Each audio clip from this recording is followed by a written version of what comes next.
Nasaan na sila? Aywan ba? Nandun pa yata yung iba sa taas.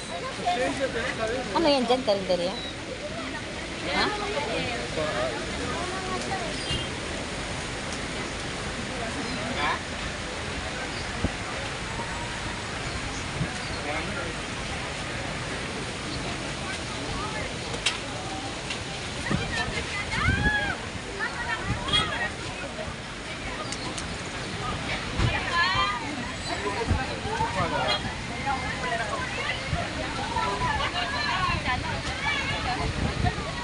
Yan guys. Ito yung pinakamataas na Chocolate Hills. Then, ito yung pinapaganda nila na pwedeng akyatan ng tao, yung mga tourists sa iba-ibang bansa. Then, sa palibot nitong Chocolate Hills na to guys, mayroon din siyang daming Chocolate Hills na umiikot nito.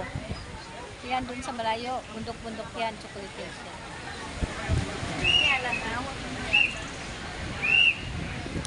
Dinadayo talaga to sa iba-ibang mga lugar, iba-ibang lugar guys, kasi mangha na mangha talaga sila kung ano yung Chocolate Hills.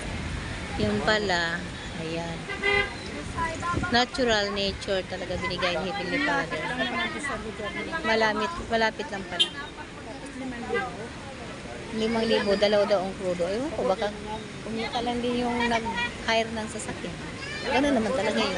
Grabe naman. Kaya lahat anak niya kasama. Hayaan mo na kasi ikot daw tayo buong maghapon dito. Ikutin daw natin eh. Di, sulit na yun. Ikot to.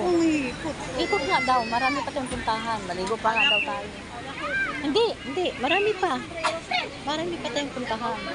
Kaya sulit na din yung 5,000.